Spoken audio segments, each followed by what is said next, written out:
Welcome to the Virtual Memories Show. I'm your host, Gil Roth, and we're here to preserve and promote culture, one weekly conversation at a time.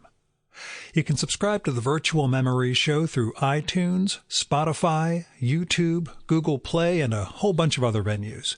Just visit our sites, chimeraobscura.com/VM or vmspod.com to find more information, along with our RSS feed. And follow the show on Twitter and Instagram at VMSPod. Well, I'm back from a week of adventure in San Francisco and Los Angeles. I wrote about it in last Sunday's email for a bit, but there's a lot that I left out for space or propriety or whatever you want to call it. I had a great time. San Francisco/Oakland was work, but still had a couple of nice moments there. And then in LA, I got to visit the Getty Center for the first time after, I think, 6 trips to Los Angeles. And I bumped into an old friend from New Jersey, which was really not expected. I knew he lived in LA, but the chances that we were going to bump into each other, where we bumped into each other, was pretty light. So that was my birthday. It was kind of a neat way to spend it. I also recorded this episode, caught up with the artist Celia Paul during her visit to open a new exhibition of her paintings, and got a tattoo, among other oddball things I did over 2 days in LA. Spent a lot of time sitting in traffic. That was no fun at all. What's funny is that the GPS thing I use on my phone, when I was crawling along on these roads, it didn't even show it as traffic. It didn't give like a yellow or a red route. That was just normal for there. So that's not fun.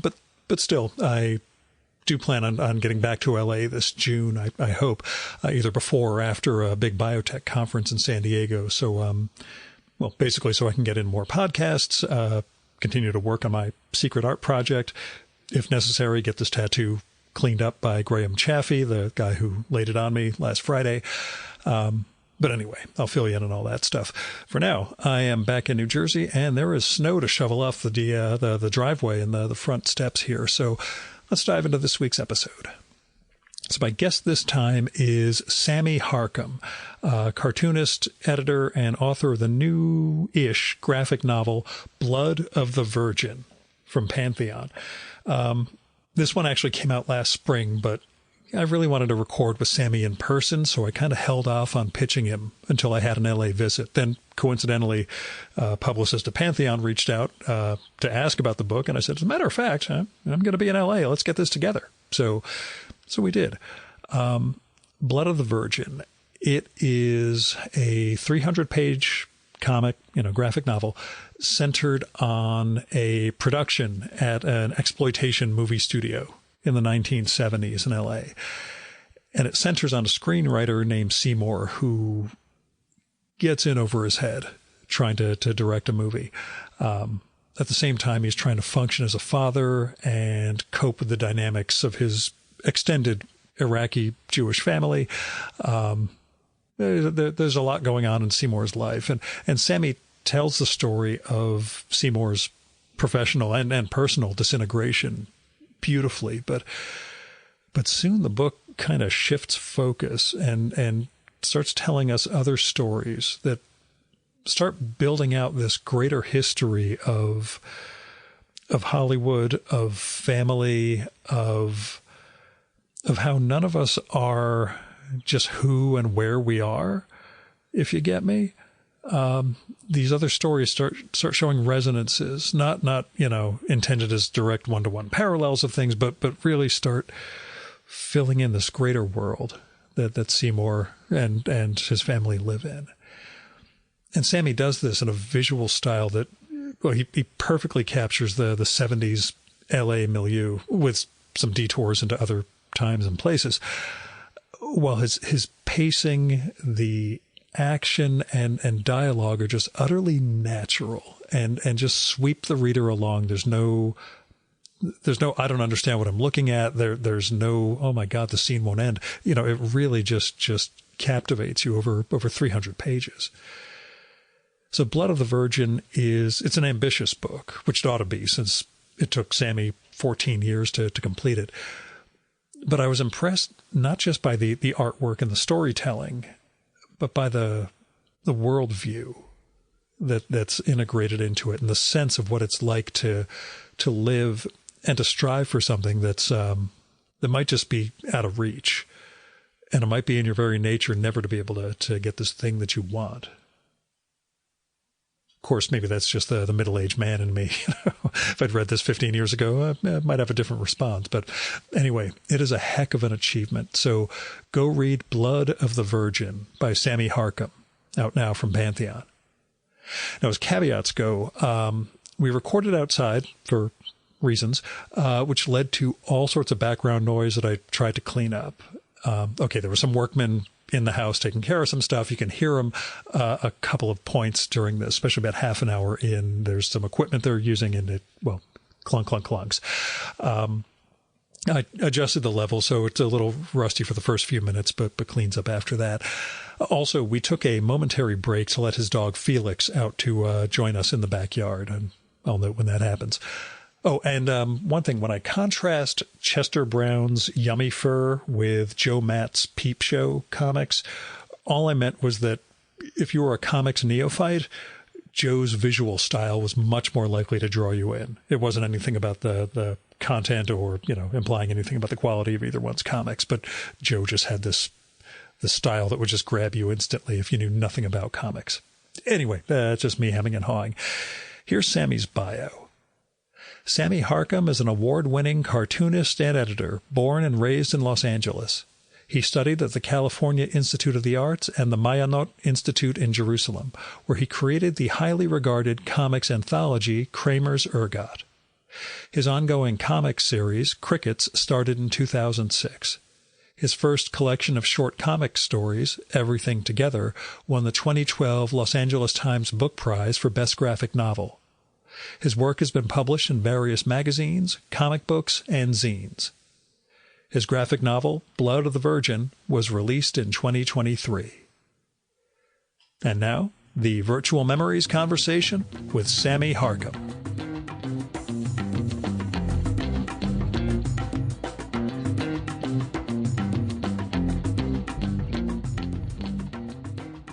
So how did Blood of the Virgin evolve from where it began?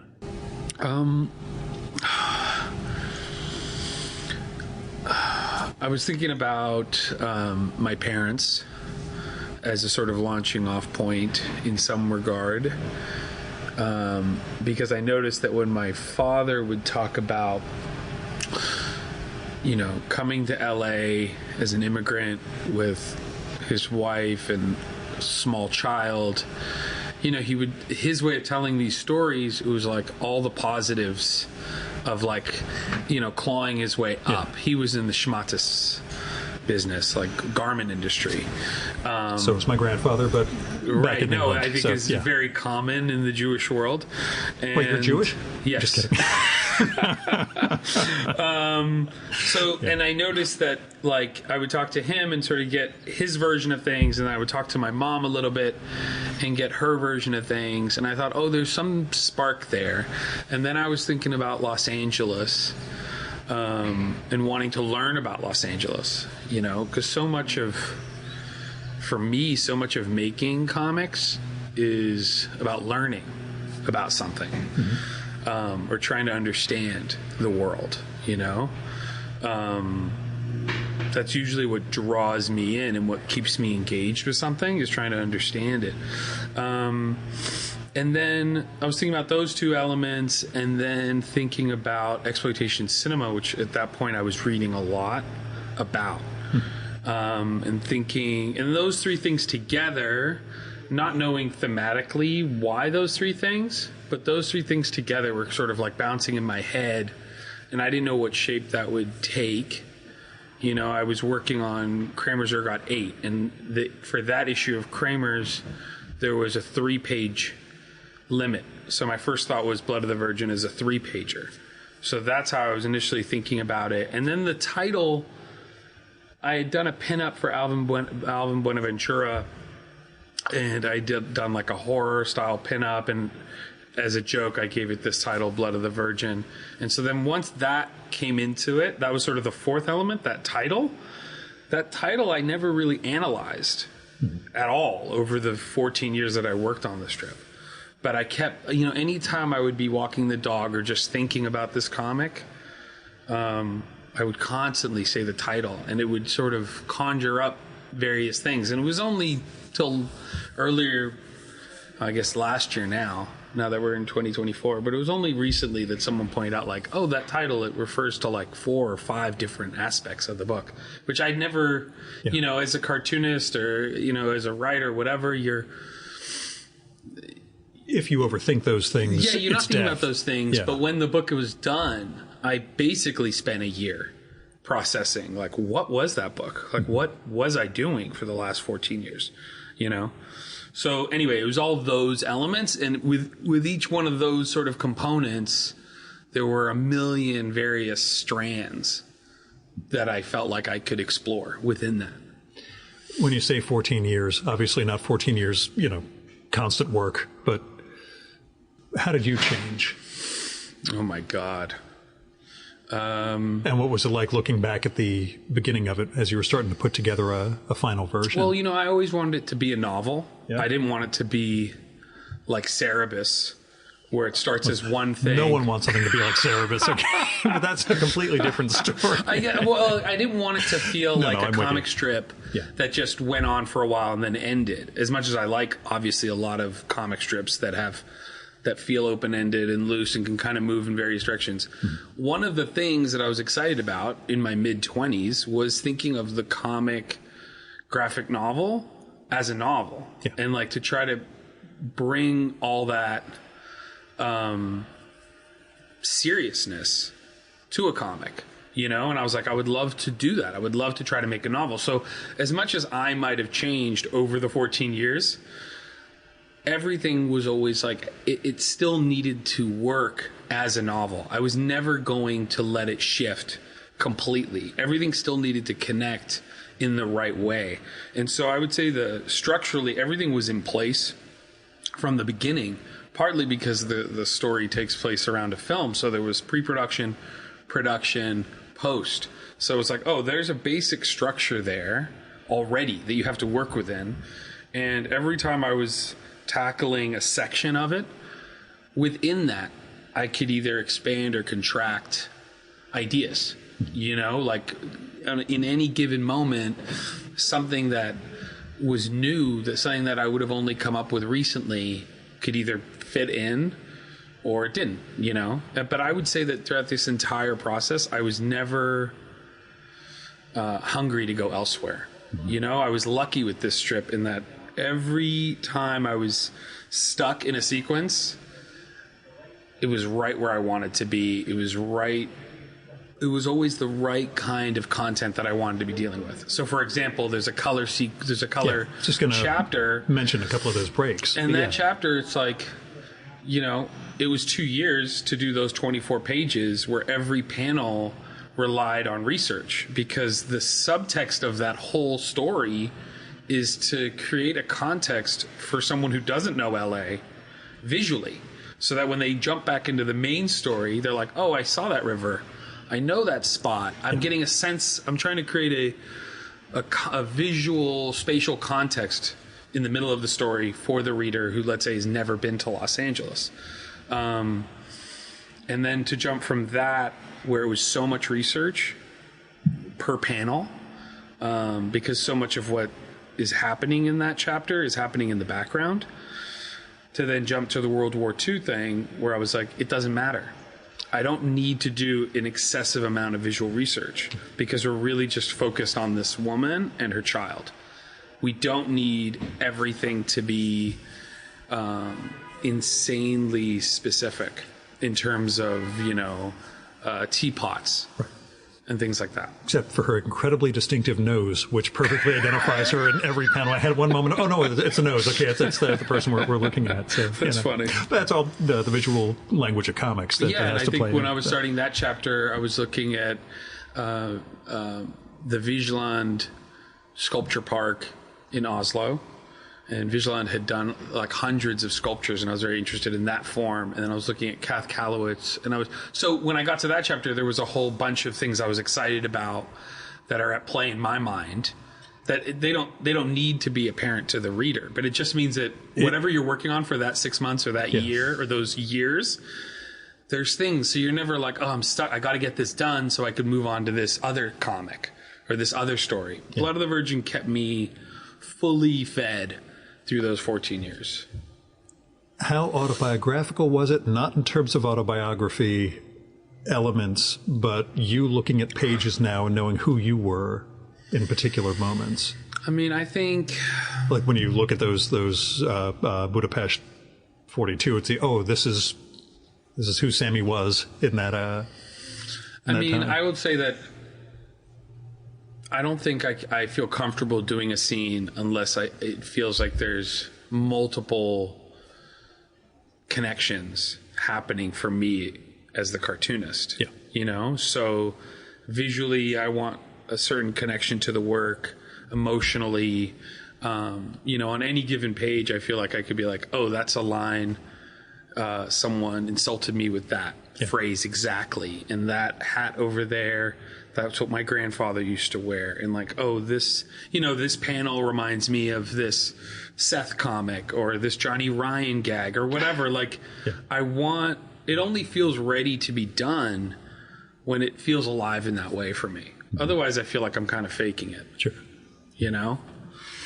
What was it like for you?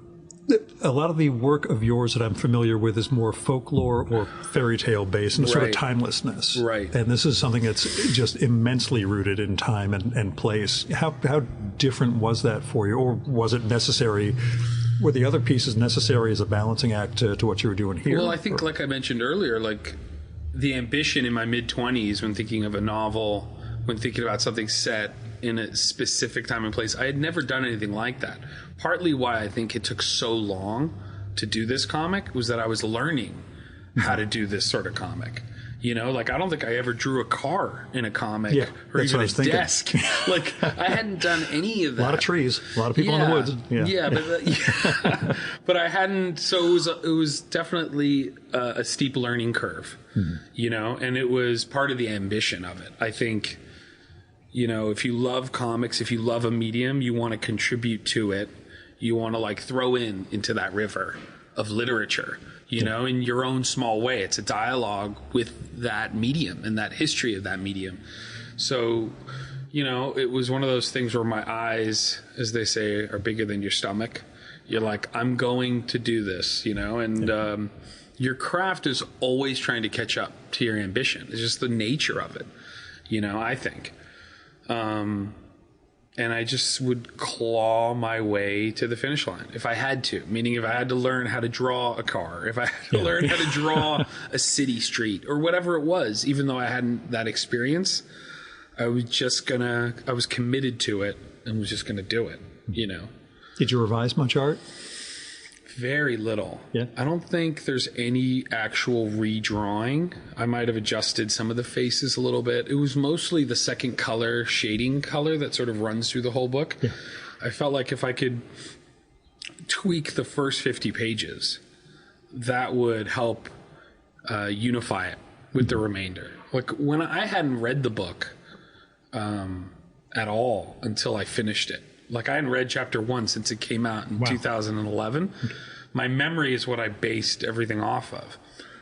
Or if I needed to double check a spelling or a name. Sure.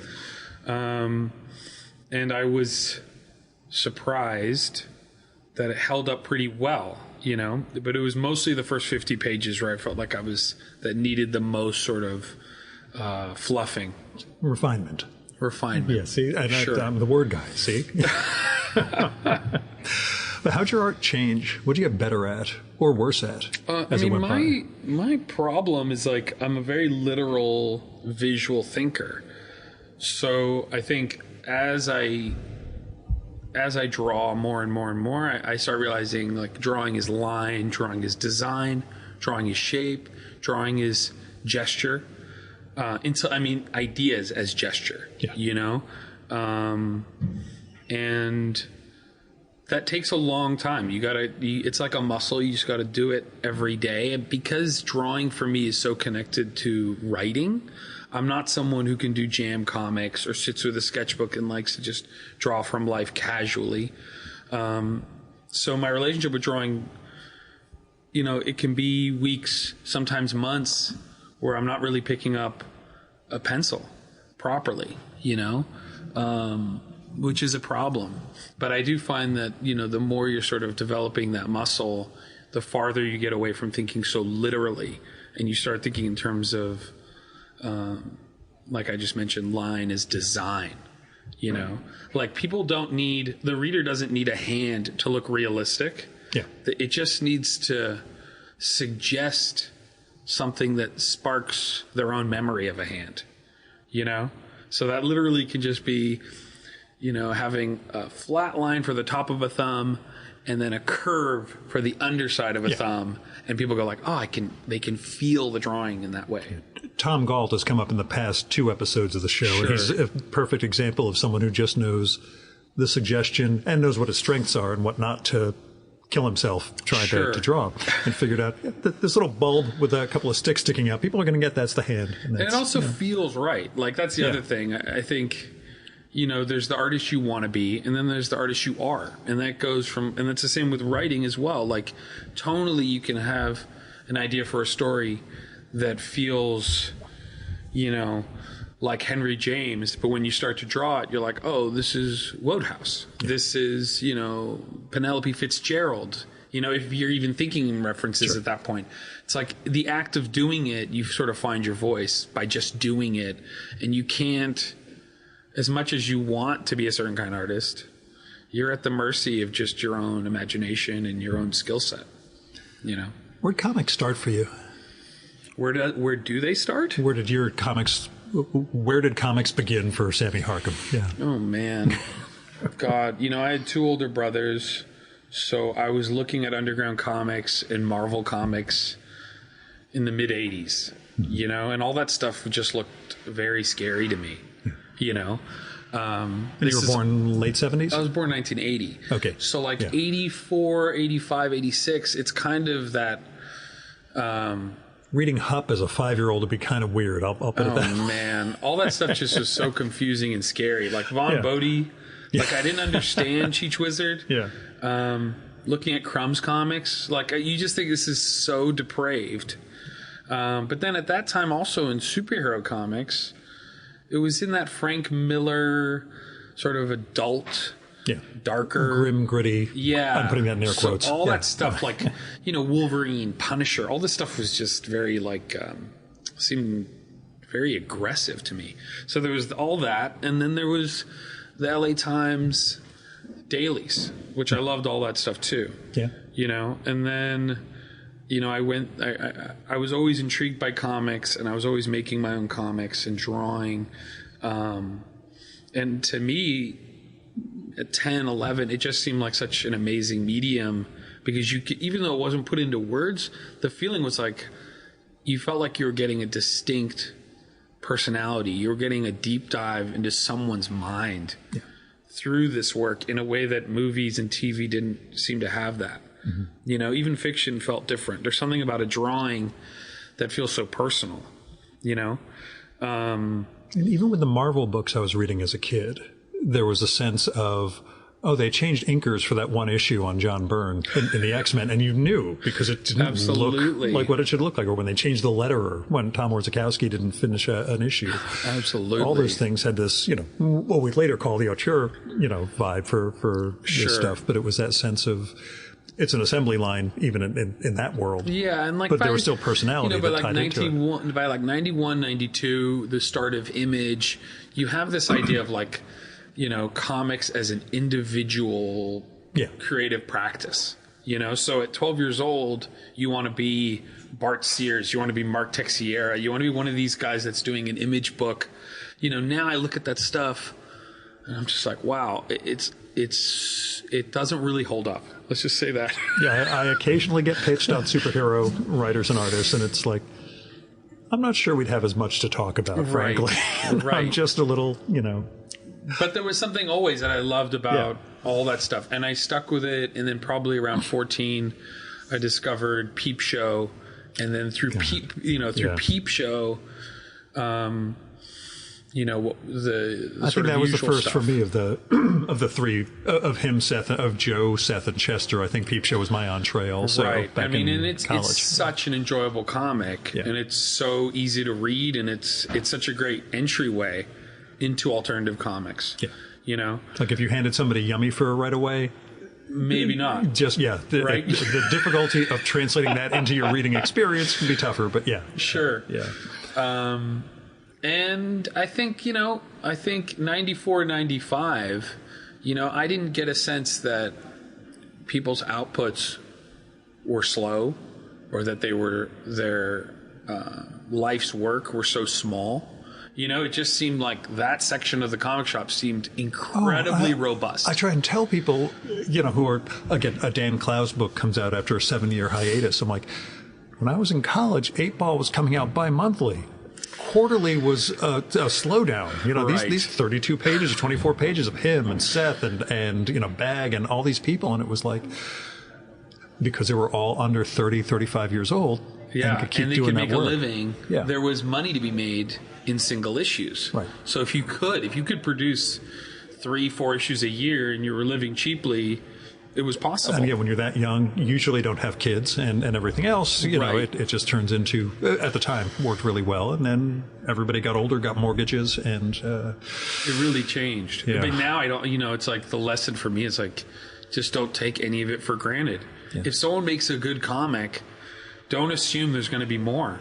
That could be it, because they can get a job in animation or they could quit. It's just like you realize at a certain point, like, man, each one of these things is an amazing gift. Who do you wish was still making comics? Who's still alive? Oh, God. Mike Dugan used to be the number one pick for most people. Oh, wow. See, those guys who were like, you just plotzed over and then didn't see them for another 20 years. Oh, man, there's so many. Yeah. There's so many, Carol Swain was one who I amazing cartoonist. I always thought of doing the big hike to flying out to the UK and then going into rural Wales or wherever she is to sit down and record. But I've done crazier shit for this podcast, like coming out here to sit down with you. But tell me about how the book. When we talk about the way the book evolved, that sense of, for the first 100 or so pages, you're very focused on Seymour, the balance of work and domestic life, and trying to get this screenplay going in this grindhouse studio. Yeah. And then that blossoming out into that profusion of other stories and other lives. Where was the sense of? Did you feel that structurally, or was it just this is time? This will all fit together when it's done, I'm sure. But how much of that was planning? I suppose. I mean. The overall structure of it, like I mentioned, was in place. And, you get a notion and you don't necessarily know how it's going to fit together. Yeah. But I remember reading a quote or a letter from John Cheever where he said the nature of storytelling and the nature of how we read fiction is that you can have one character playing chess on one side of the country and you can have another one on the other side of the country, on the beach, bashing their father with a branch over the head, and you're somehow going to connect these two instances. And so I just trusted that these ideas for scenes or these ideas of branching out the story were still connected deeply to the main narrative, and I felt like you could explore the parental aspect that's baked into the beginning of the book with different characters, and it's still gonna resonate together. It's all gonna feel of a piece, Speaking of the parental aspect, your folks read your comics? No, they don't read my comics. Have they read this? They've never read any. Trust me, it's okay. My father forgot my birthday yesterday, so it's okay. I'm used to that degree of distance from the kids. No, it's just not. They're not readers, and they're certainly not comics readers. They're supportive in that, not bashing you for your career choices. Yeah, it's all very abstract, and I never, in that way, I've always felt pretty free. I've never thought of anyone reading the comics, that would be close to me or would be close to the situations in the comics, you know? Yeah. More relief at finishing the book or seeing it in print? What felt better, I guess? What felt worse? Mean, it felt good to finish it, but I felt still very deeply in it. So when I finished the last page, I felt like, okay, let's get cracking on the beginning of the book. Let's start looking at it. Let's start thinking of it as the book is the artwork. You know, that's how people are going to experience this story for the most part. And that was another 6 to 9 months of work. No, it was shocking getting the book. Yeah. Like it was, I needed to I opened that box, I held the book, I didn't see any mistakes. It looked really great. Yeah. The colors, the shape of it, the feel of it. Like I had to go lie down in the dark, you know, like I was completely overwhelmed, you know, and that's probably as good as it gets, you know. I did not bring my copy with me. I really wanted to and just had the... It's so big, heavy. I'm traveling for 5 or 6 days into to 3 different flights. I can't bring this along. Yeah. But, you know, I'll mail it over so you can, you know, sign and do a drawing or something for me. I'll have to carry it back. You know? I still got a flight tonight. That's true. That's true. Tell me when you hit on what attracted you, I guess, to that Grindhouse era, or that early 70s filmmaking era, and did you see parallels with comics in any way, shape, or form, or was it more just its own thing? On like the most surface level, you know, yes. I was like, oh, you know, there was this, not the first wave of people making exploitation movies, but maybe the second wave, like the Joe Dantes and the Brian De Palmas. They liked genre movies as kids. You know, these were the first wave of what they would call monster kids, you know, and they were excited to work in that field and bring people like Kevin McCarthy and Dick Miller onto their productions, guys who had worked in the 50s. Yeah. But there was not a lot of respect for what they did.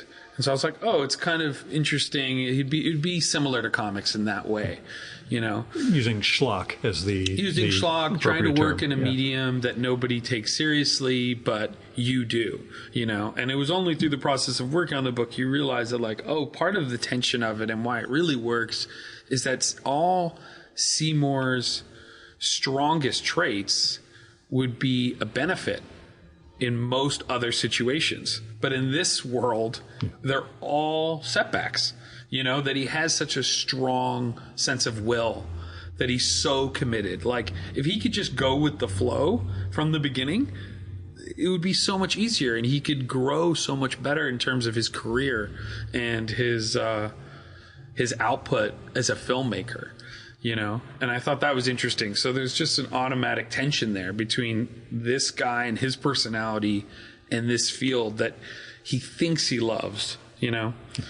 But it's one thing to love it from the outside, another thing to be the director. Yeah, to go deeply into it. I mean, I think that was the other thing. It's like, it is a subgenre, the inside Hollywood story. And I was like, the pleasure of doing this, what'll push it further, is if we can get past the cliche of it, like with any genre story, you know, and get past the cliche and get straight to like where you can smell the room, where there's no romantic notions, and you really try to get into the nitty gritty. And that was, I felt like that was a worthy thing to dig into. And then, you know, setting it in film, as opposed to any other industry, allows to sort of dig into this idea that runs through the whole book of expectation, of desire, of what your hopes are of something, and what the actual reality is. And using cinema to explore that idea is perfect, because that's so much of what cinema is, you know? And then by going into exploitation cinema, you're just going much more to the roots, because those things are just so much more on the surface. You know, just the id is just so much right more there. It's all apparent to you. Yeah. Yeah. You know, and the commerce versus art thing has been our our ongoing refrain for the 12 years I've been doing this show, and every cartoonist who I like and admire, it's always would love to be doing this, can't make any money doing that. Sure. You ready for another long project? I have a handful of stories, so I just work on them the same way I work on Blood of the Virgin. It's like I have a sense of it. I have a sense of a structure. Yeah. And that means maybe, that the comic I'm working on will be 32 pages or it could be 300, and I think I'm open. I'm just open to it because it's about having a space to think and explore. And so if you're comfortable there and there's a lot to explore, there's no rush to get it over with or to move on. If that means that for the next 5 years or 10 years, it's all short stories that run in crickets, that's fine. If it's another book and it takes 5 to 10 years, then so be it, Do you have a sense of Sammy Harkham now has a book? The book attached to his name? Or is there any sense of, well, I guess people were sort of expecting me to produce a thing that they can... No, I think one of the benefits of comics is that you don't feel that much expectations. Yeah. Like Pantheon are a great publisher and they really respect the work and they treat me really well and they pay me really well. So it's just like, I don't feel like any of that baggage you're just bringing on yourself. Yeah. You know what I mean? I think. You don't basically what I mean is that you can ignore all that. Yeah. And if what you want to work on is just a bunch of one-pagers or just one pager, you can do that. Mm-hmm. Cartoonists have a tendency to get in their own way a lot. You mentioned the term Pantheon as opposed to the publisher. There is that sense of, I have to be as good as, this person or that person, or I have to reach this level of achievement. Trying to climb these. I mean, for me, it seems like there's two ways that people usually go about it. It's like they want to be as prolific as possible, and for some people, that's their ideal mode. Noah Van Sciver, Johnny Ryan, think of any great daily cartoonist, Sure. Yeah. That's one mode. And I definitely, my best work doesn't come out that way for me. Jack Kirby, it's like, that was a mode that made sense. Jesse Marsh is another one. Mm-hmm. For me, I kind of need to spend time with stuff. And it takes a long time. And I'm just like, well, I'm not getting paid a ton of money. The audience is small. There's no reason to rush it. Why rush it? If you're rushing it because you're just insecure and you feel like you're being forgotten and you got to get a comic out, you're just shooting yourself in the foot because nobody's going to care if it's not any good. Yeah. You know what I mean? Yeah. So in my mind, I'm like, let's get it to as good as you can make it. And look, anything can always be better. It's this weird balance of course, what amount of time is suitable for the page or for the issue or whatever. But within that framework, making it as good as you can, Learn anything about process? I mean, you mentioned learning how to draw certain things, but you do. Sadly, you learn what mode of working suits you, and it may not be one that you like. Mm-hmm. Like for me, I've learned that I need to keep a very tight routine. I need to have very little going on, because the best way for me to work, like what makes the best comics for me, for my own work, is thinking about it all the time, when I'm not working. So when I'm cooking dinner or I'm running errands or doing anything when I'm not working, it's best for me to be thinking about the comic. That yields the best results. So that means not having a lot on my plate creatively. So it's usually for me, like I'll do illustration and work for hire, but that's one part of my brain. Yeah, it's a different mentality. I try. Like you can be, I love it. I'll say to an art director, like, what are you envisioning? And I love it. The more details they have figured out, more of a composition, because then I can just do it and I don't have to stress about it and give it too much heavy lifting in terms of it's like when you see Jaime Hernandez doing illustrations in the New Yorker, right? And it's like, wow, these are just absolutely amazing for the New Yorker. And these are not great Jaime Hernandez drawings. Jaime's best work is in Love and Rockets, He's but a these cartoonist, are these are fine for the right. what he's being asked to do. I know what you mean. Yeah. So for me, it's like I like to have a very narrow routine, and I can usually stick to that for like 3-4 months, and then I get a little stir crazy because I feel like I'm living this very monk-like existence, and it feels a little nuts, but it does yield good work. So then after 3-4 months, I'll break it up. I'll take a break for a week or two. I'll try to travel or do something. But I do find that the more I can sort of nest on an idea without a lot of distractions, it's ideal. Mm-hmm. So, the day starts, and on waking up, I really do try to think like, what's the page in front of me? What am I making for dinner? What movie am I going to watch tonight? Like, those are 3 things that my mind can sort of jump around. Ron Rigi did this comic for Drawn and Quarterly many years ago. It was a series of strips around math.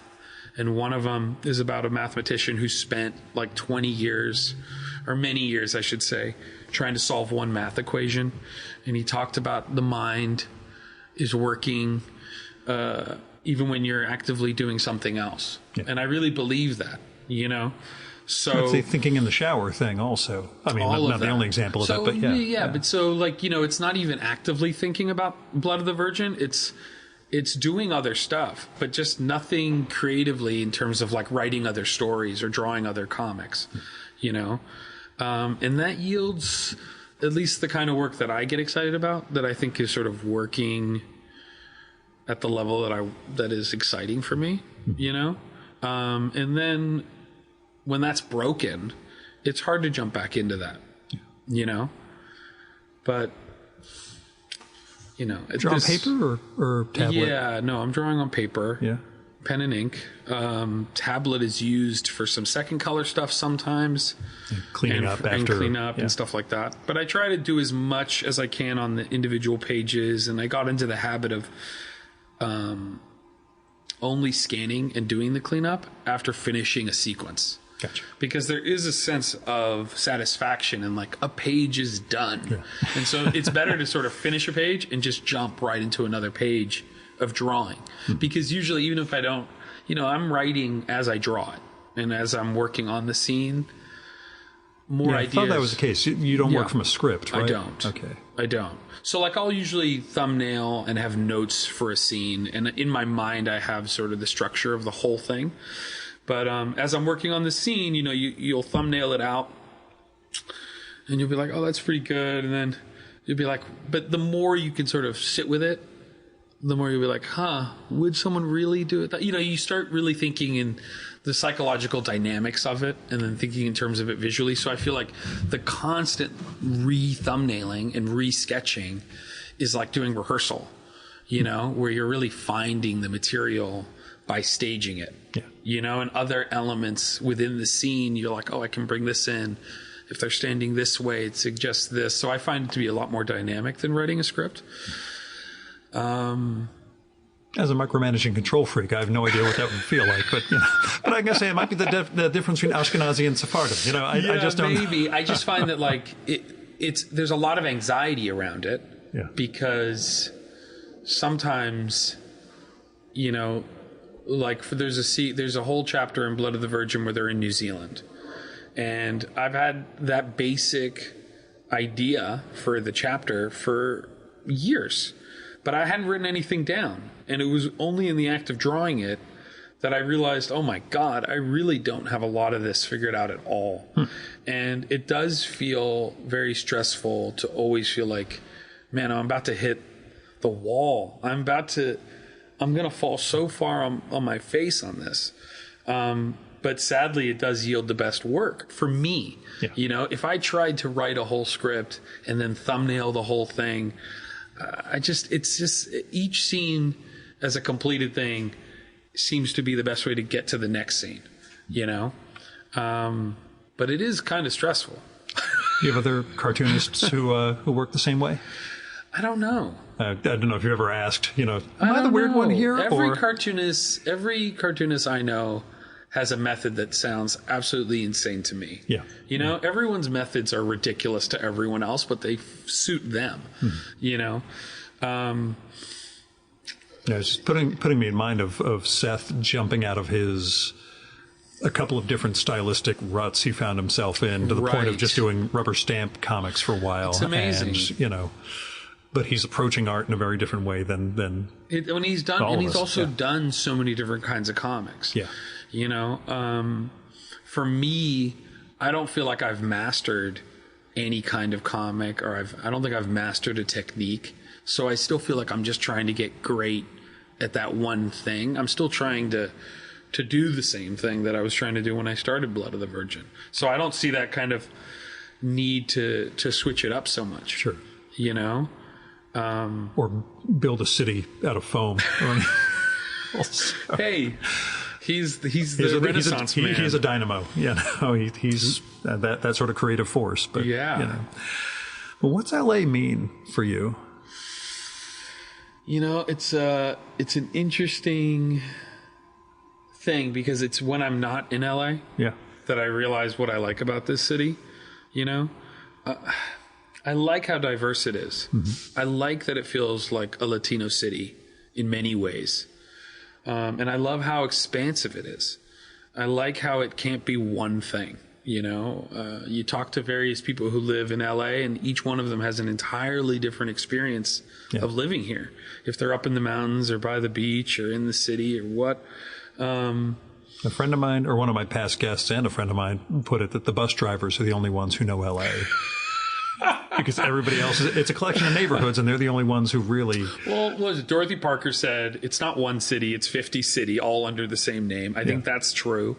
And I love that, you know, I'm still discovering new neighborhoods. I'm still discovering new places.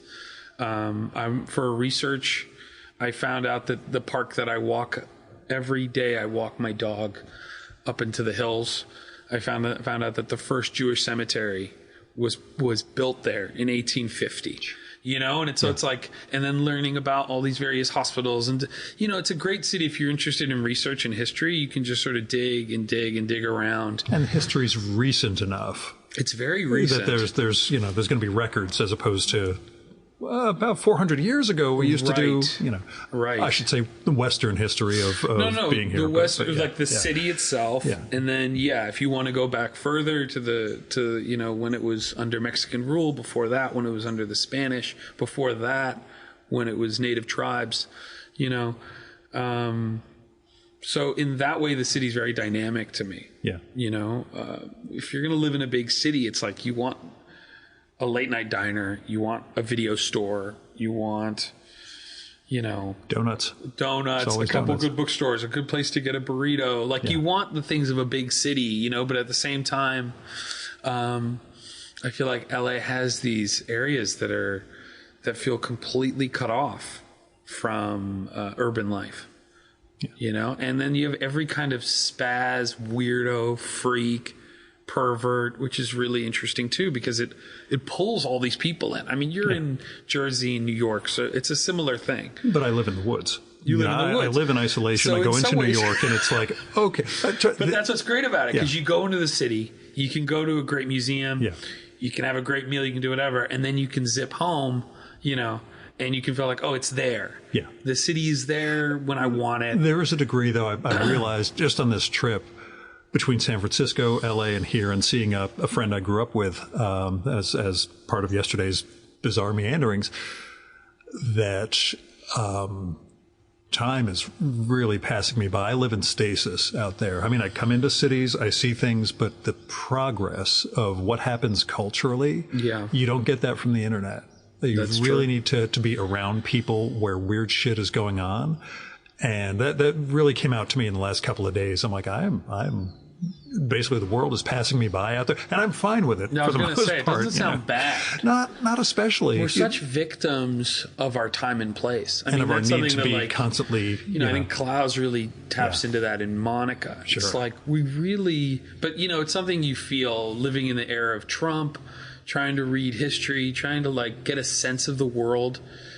We really are victims of the eras that we live in. Yeah. You know, so maybe it's okay to be somewhat divorced from that a little bit. It gives me some perspective. Like, you know, I deal with Washington as part of my day job, and there's a degree of being 200 miles away and not having to be in the scrum, but having listen, I know what 2 or 3 possibilities are for this whole fight that's taking place. I prepare for each of those contingencies. I don't need to be in the moment where they're happening because they're going to shake out and this or this are going to happen. I can work around those situations. Right. But yeah, they're, like I say, just culturally, there's a degree of oh, yes, what you're cities are very talking about different. is having an emotional distance. Yeah. You know, so that so whatever happens to be, you can sort of deal with intellectually, emotionally. Yeah. I think that's good. Yeah. For most people, they need to vent and be angry about stuff. I need things to just be quiet. I know, but we live in a culture now that's like divorced from history and any of our sort of religious heritage or cultural heritage. We live in a consumer culture. Yeah. So, where I think politics have taken the place of a spiritual. It's team sports. It's team sports, and as someone who didn't care about sports, to see that everyone, it's like their spiritual nourishment comes from politics, and that just seems like a dead end. Yeah. So tell me about Judaism in your life. I grew up in a Sephardic house. So if you grow up in a Sephardic house, it's not religious usually, or often it's not religious. But they feel deeply spiritual. They think they know more than the rabbi. They feel like they're more observant than the rabbi.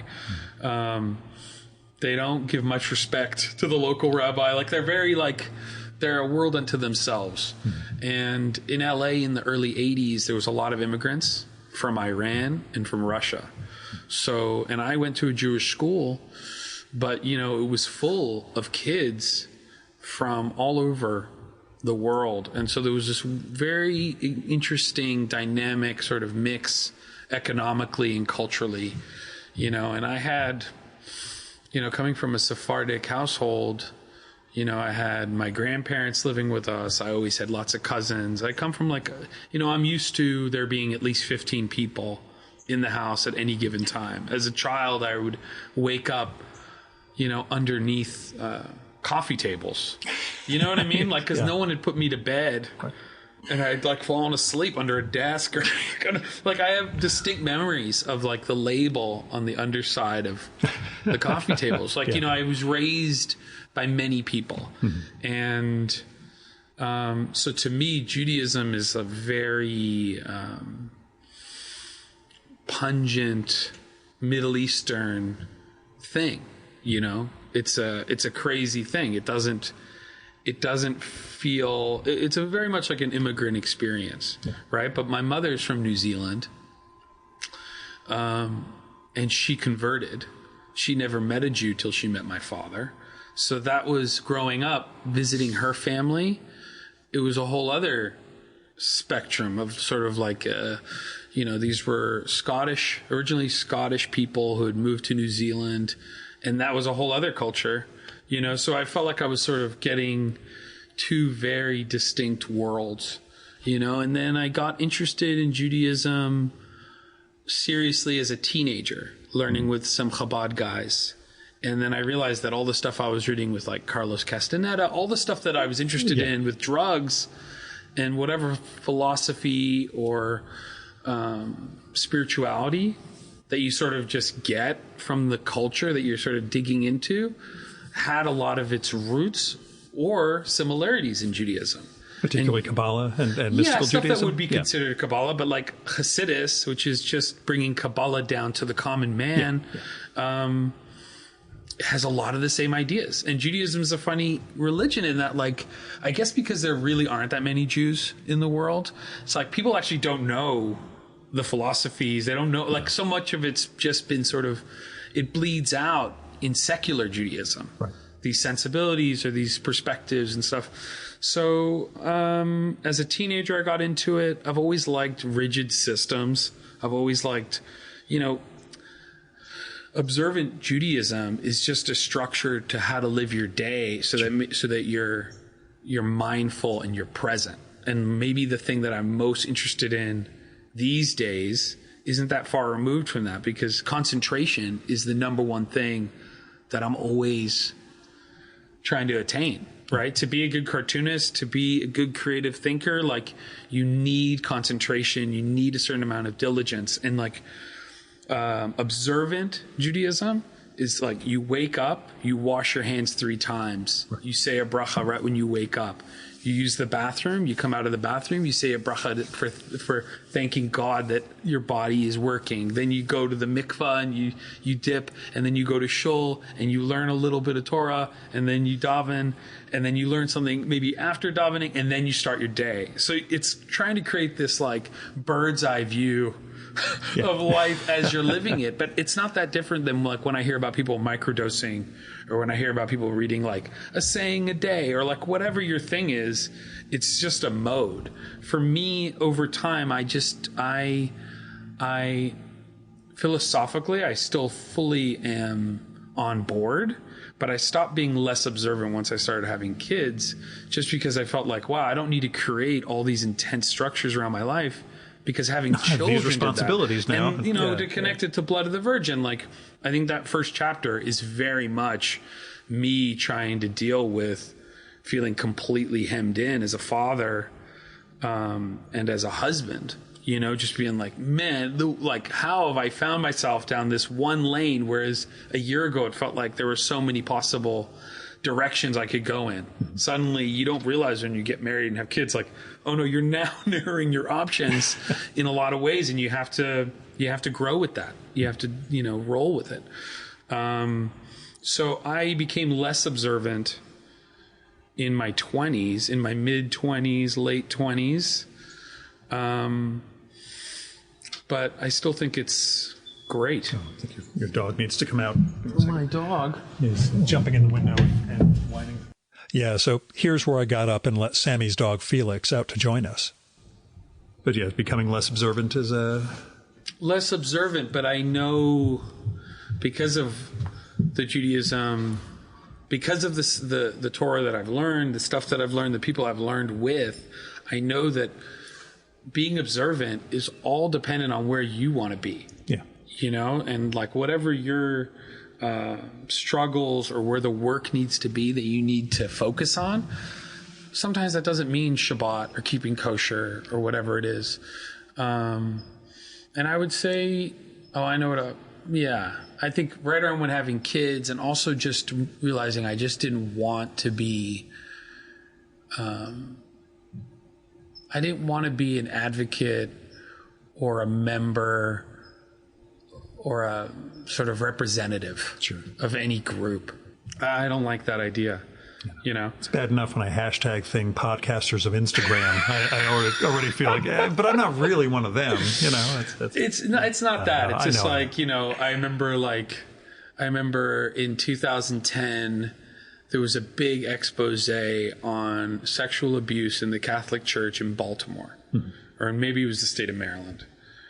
And my first thought when reading this was like, imagine if you're like a Catholic person who really loves and has benefited spiritually from their local church, and you live in Maryland. Like, how can you comfortably, walk around proud as a Catholic when hundreds of thousands of children have been abused like this? You know what I mean? So it's just like, I just, my personality is such that I just, I don't feel great in any sort of group or mob. I'm scared of large groups of people. Sure. I don't like that scene in movies where everyone cheers when the asteroid's been averted and they cut to Times Square. Yeah. And everyone's happy. I'm like, oh, I wish the asteroid just fucking killed them. My wife's family always asks, she's from Louisiana, and they ask my wife, oh, are you going to Times Square for New Year's? And it's just, people nuts? We want to be around that many people. Yeah, it's just not my personality. Yeah. You know what I mean? So, but on an individual level, like, I think Judaism's awesome. Yeah. You know, I love it. I love it. Right now we're being lumped in with people who are digging tunnels under the Lubavitch Center in New York. So funny. It all happened while I was during this trip, and I just thought... It's unbelievable. And great. Yet, totally plausible. I know. It's insane. You're like, yeah, it's insane. But they would do that. So. Perfect example of like why this an impossible scene to try to explain to other people or even defend. You're like, they're all nuts. Yeah. It's crazy. So we're talking about LA. How has it changed for you? And like you mentioned, discovering history and things unfolding in that direction. Well, for me, everything works backwards from work. Yeah. Right? I want to be productive and I want to be healthy as a cartoonist. So everything worked backwards from there. And so Los Angeles, you know, is a great place for me, you know. I live right by Griffith Park, and I can spend time up there in the morning. And when I drive my kids to school, I pass by George Harriman's house, you know. Yeah. There's a sense of history, and there's a sense of just the way the light hits that's inspiring. It feels like this city's already ended in some ways. Sometimes it feels like we're living in a post-apocalyptic, like after World War III place. There's something about it where I just feel like it's over. Nothing's moving. Every house almost feels desolate and empty. And that is very freeing in a way, you know? But then at the same time, there's a video store if you want to go to the video store. And taco truck. Like, I feel like, you know, if you're trying to live a creative life, it's like at least the one that's so solitary as being a cartoonist. You want to be able to dip your toes into society. You want to be able to see people. And it's a great city for that, you know? Like when I'm in New York, even if you're very high up in an apartment, you always are aware of the mass of humanity, the noise, the world. And I like the quiet and I like the space, you know? More friends who are... it's a question that I'll be thinking about a long time. I don't have a full answer in terms of how it changes or has changed with me or, you know, how it evolves. You know, it's like New York is easy to see the change. You know, like the oligarch nature of New York has drastically changed Manhattan. And I just don't have a sense of LA. And I don't know if it's because it's so distributed and diffuse. I mean, I think neighborhoods definitely, like I'm old enough now, I'm 43. So I've definitely seen neighborhoods get gentrified and get boring. I've seen neighborhoods, you know, depress. It's just so expansive. It's difficult to sort of pinpoint it here and there, you know? And that's what I wonder. Again, with the city, with New York City, it's so much more clear when that happens. Because the city's so if you're thinking about Manhattan, right? It's everything's so compressed. And so when you talk about not, you know, being around groups, et cetera, more cartoonist friends or non-cartoonist friends in your life? I have no idea if you've got a social cartoonist contingent. I know all the editing work with Kramer's put you in this cartooning continuum. I know a lot of cartoonists. But friends is a different thing completely. So, I'd say it's half and half. Yeah.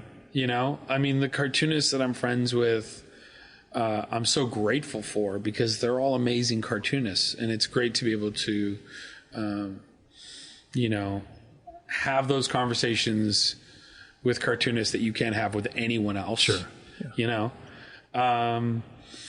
But yeah, it's great to have friends who, you know, do other things. Yeah. I always say that about my running group is a couple of men in their 70s and a couple of younger guys who they literally don't know what a podcast is. Right. They don't care what a podcast is.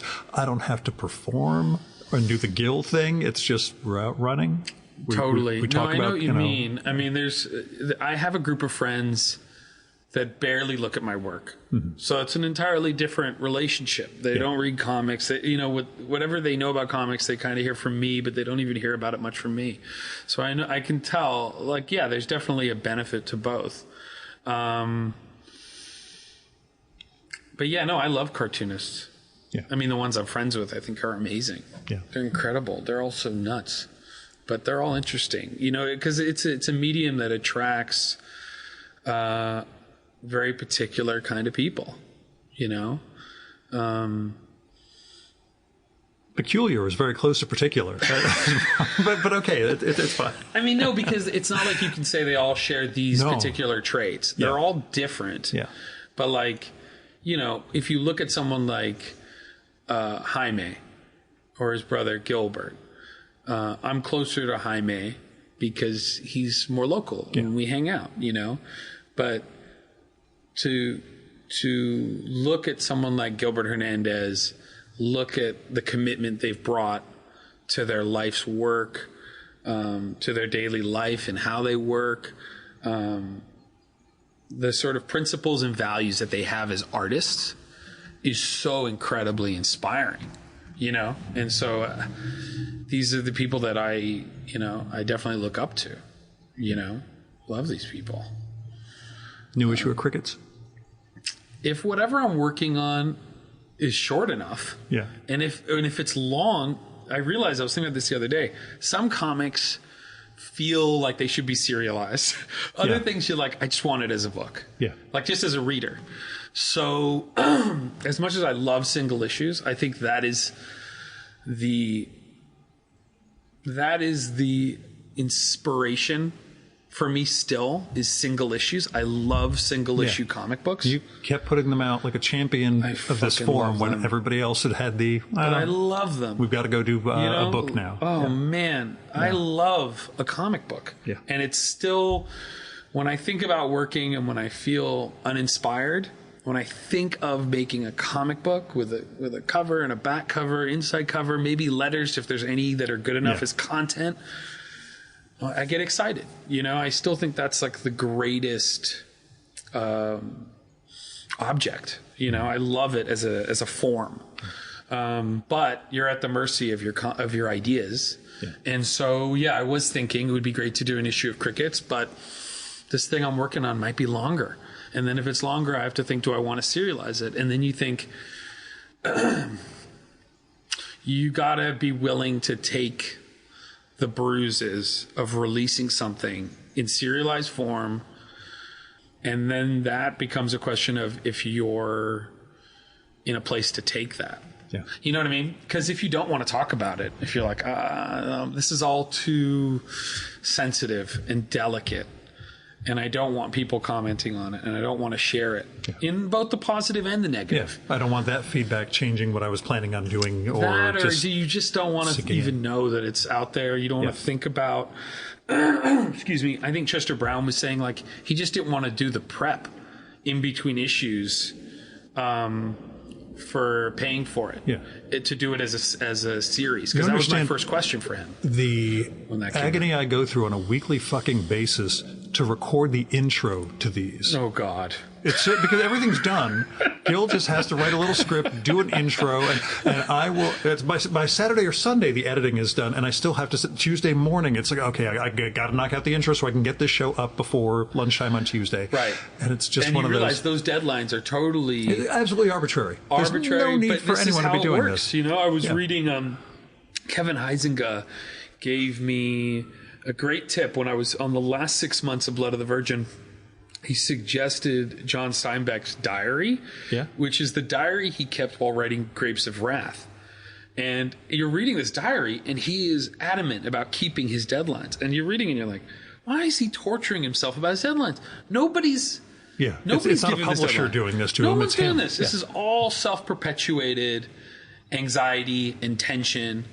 And you realize, like, oh, that's what we all do. Like, we all have our systems to get shit done.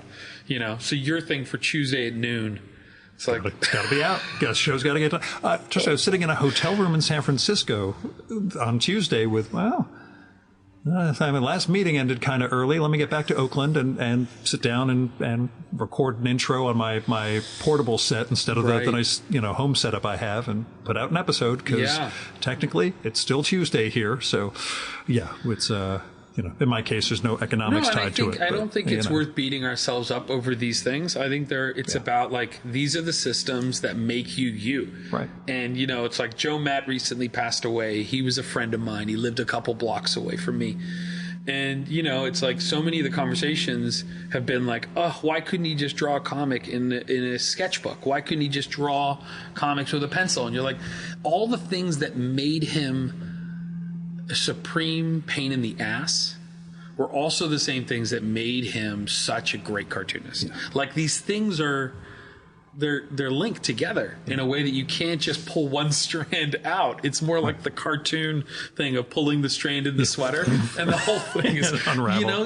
Because that's really what it is. Like, so much of people's positive and negatives are wrapped up into each other. Seth's, we'll say, eulogy for him, which was... I thought that was great. Yeah, I was going to say, it wasn't a tribute. It was an honest rendition from someone who loved him deeply and who drove him nuts.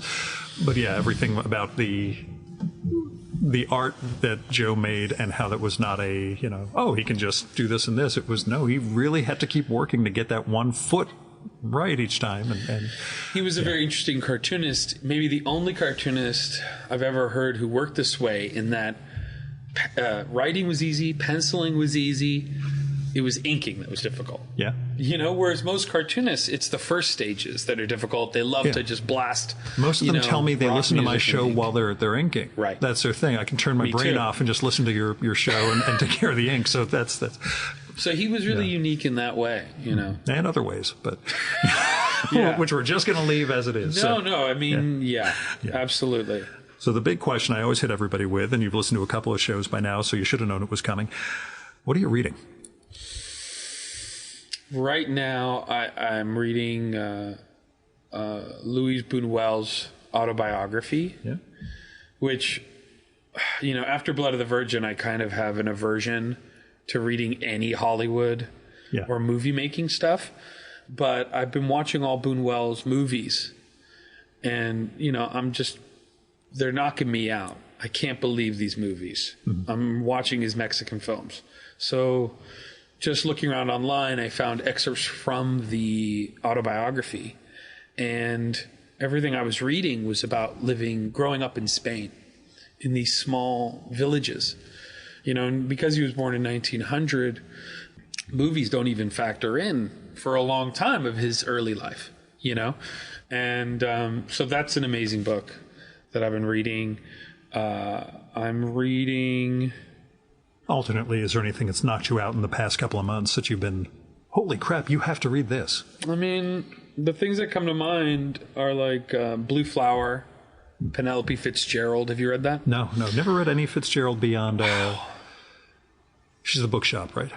Mm-hmm. Yeah, it's the only... that book blew me away, and I'm still thinking about it. What a great book. Sylvia by Leonard Michaels is an incredible memoir about his first wife, which is a great book about sort of the turning of the 50s towards the 60s, about Jewish intellectualism.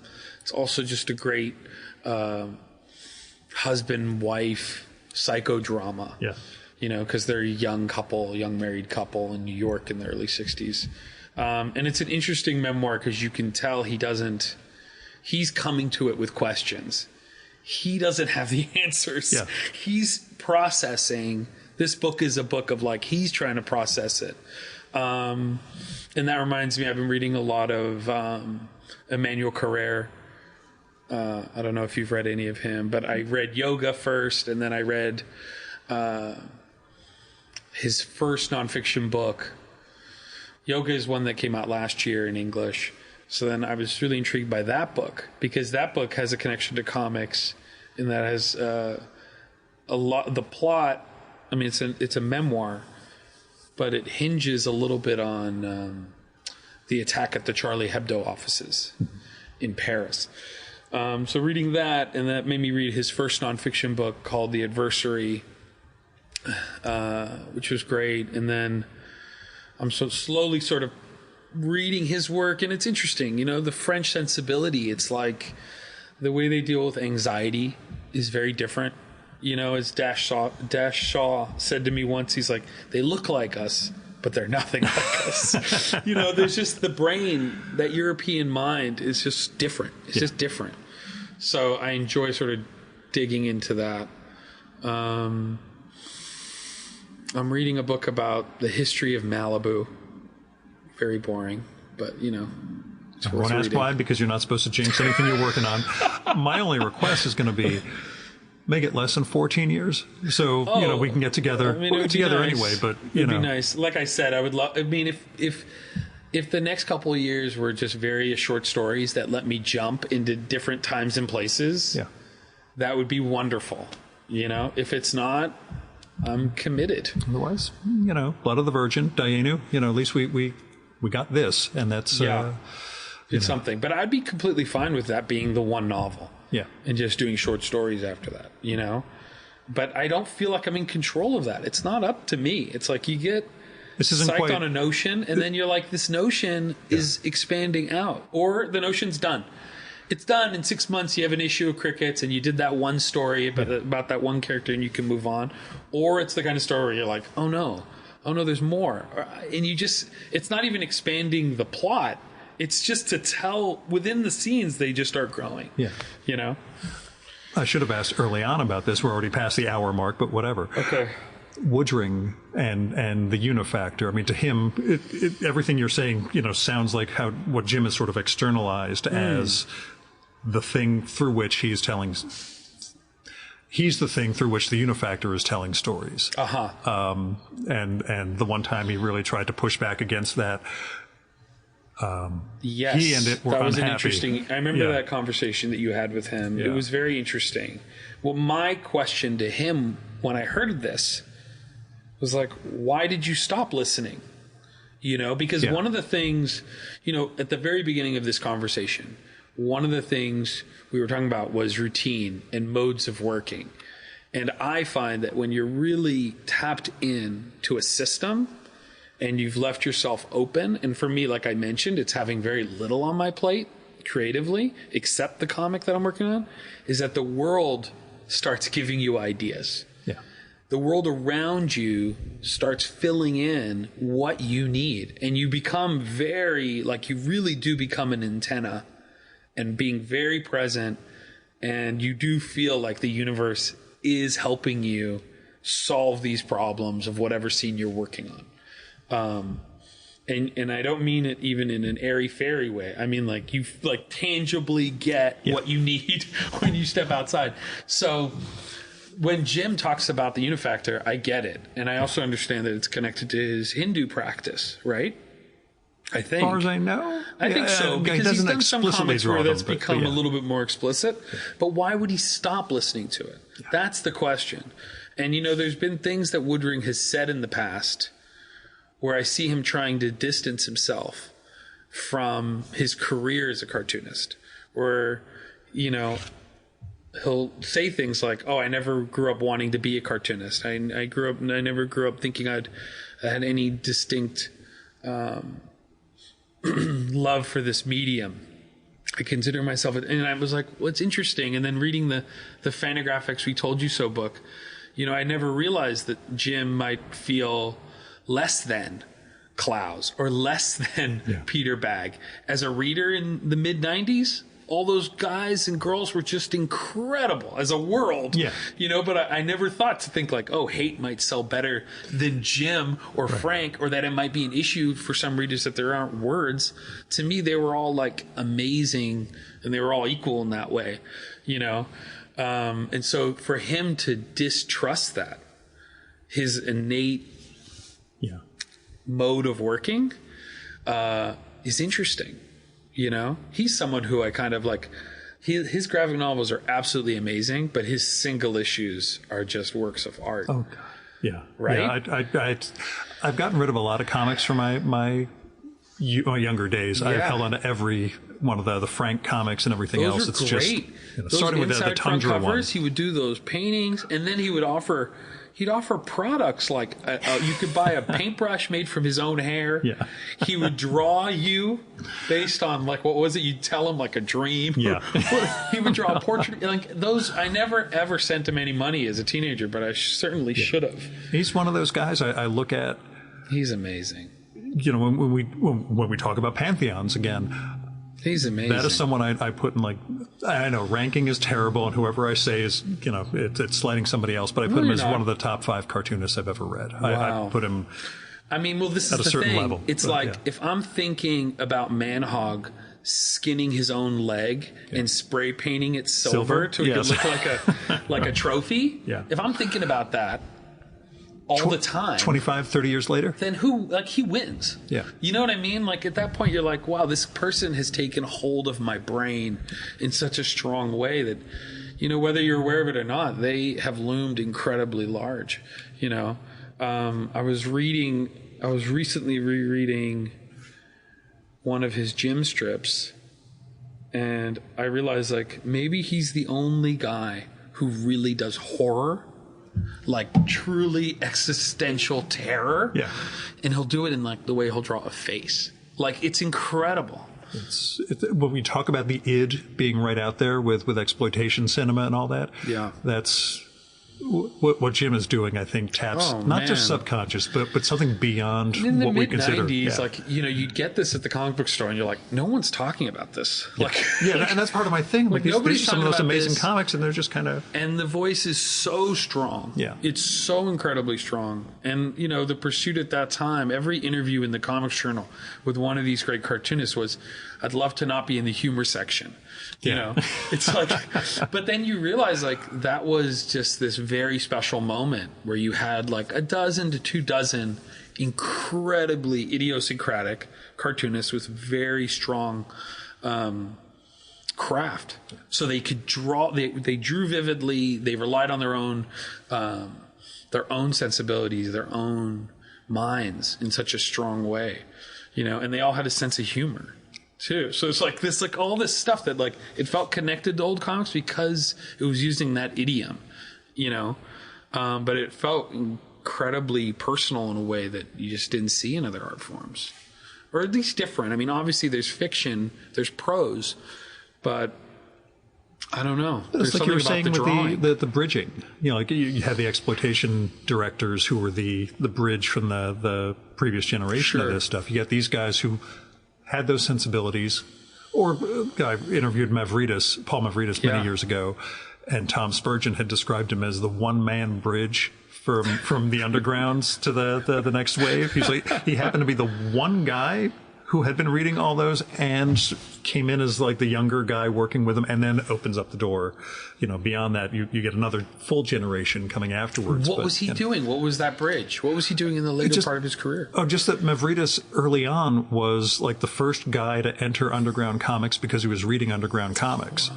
And that was he shows up and ends up working with Gil Shelton and everyone, but it's like, again, from Tom's framing of it, that was, he was pretty much the only guy who showed up in that little niche there before you end up with a second wave of undergrounds. Yeah. Getting Spiegelman and Bill Griffith and guys like that coming into the 70s with Arcade and all this.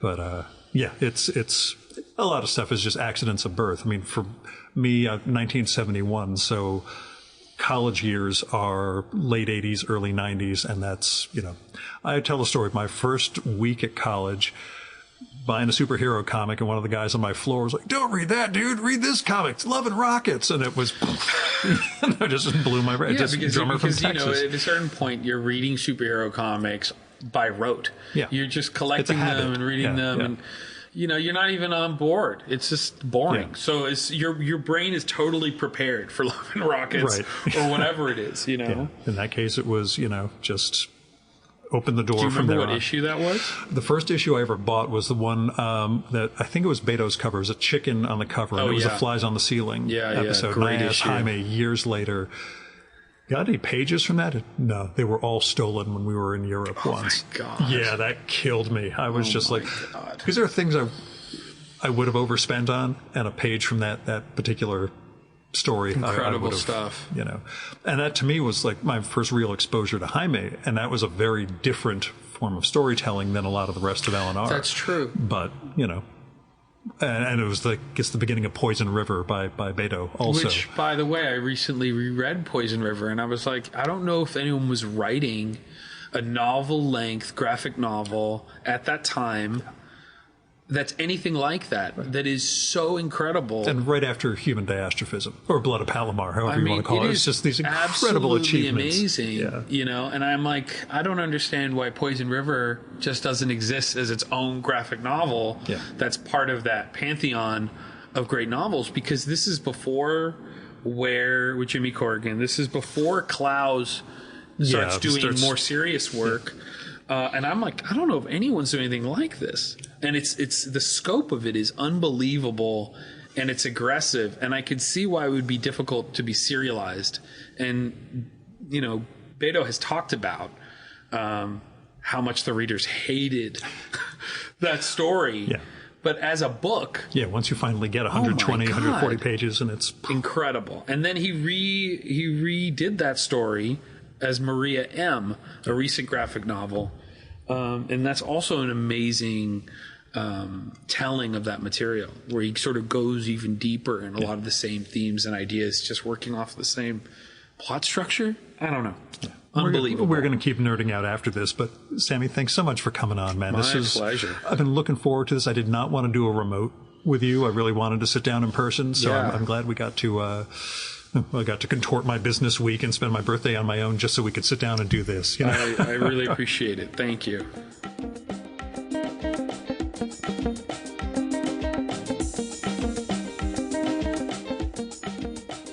And that was Sammy Harkham. We did, in fact, continue to nerd out for quite a while after we finished recording. Go read Blood of the Virgin, out now from Pantheon Books. It is a heck of a graphic novel, a fantastic read about 1970s exploitation movie making, the Sephardic Jewish immigrant experience, what LA was and still is, what goes into being a parent and being a partner. There's just so much going on in this book. It's really fantastic. So go give it a read. And you can follow Sammy at his site, sammyharkham.com, and on Instagram at Sam Harkham, which is SamHarkham, all one word. I'll have links to that in the show and episode notes for this one. Now you can support the Virtual Memories Show by telling other people about it. Let them know there's this neat podcast, comes out every week with fascinating conversations with interesting, creative, and cultural people. You can also help out the show by telling me what you like and don't like about it, or who you'd like to hear me record with, or what movie or TV show or book or comic or piece of music or theater or art exhibition or whatever you think I should turn listeners on to. And you can do that by sending me a postcard or a letter. My mailing address is at the end of the email that I send out twice a week. Or by email, DM if we're connected on social media, or by leaving a message on my Google Voice number, which is 973-869-9659. That goes directly to voicemail, so you don't have to worry about getting stuck in an awkward conversation with me. And messages can be up to 3 minutes long. So if you're going to go longer than that, you're going to get cut off. Just call back, leave another message. Oh, and let me know if it would be okay to include your message in an upcoming episode of the show. There might be something neat you want to share with the listener, or that would be neat to share with listeners, but I'd never run something like that without the speaker's permission. So, let me know. If you got money to spare, don't give it to me. I mean, I appreciate it, and I've gotten a couple of nice contributions through the email that I do. It used to be Substack. I moved over to Button Down now. But really, I have my day job that takes care of me really well. My expenses for the show are pretty minimal, except for something like this where, paying for hotel, etc. in Los Angeles. But anyway, give money to other people or institutions. For people, go to GoFundMe, Patreon, Kickstarter, Indiegogo, Crowdfunder, any of those crowdfunding platforms. And you can find people who need help with medical bills or rent or car payment, getting an artistic project off the ground. There's all sorts of things that people need help with that might be in temporary need, and you can really make a difference for them. Now, with institutions, I give to my local food bank every month. I make occasional contributions to the Poor People's Campaign, targeted election contributions because, day job. But there are all sorts of things you can do. You can give to Planned Parenthood and Women's Choice, freedom funds, election funds. There's a lot you can do to try to help build a better world. So, I hope you will. Our music for this episode is Fella by Hal Mayforth, used with permission from the artist. You should visit my archives to check out my episode with Hal from the summer of 2018 and learn more about his art and painting. And you can listen to his music at soundcloud.com/Mayforth. And that's MAY4TH. And that's it for this week's episode of the Virtual Memories Show. Thanks so much for listening. We'll be back next week with another great conversation.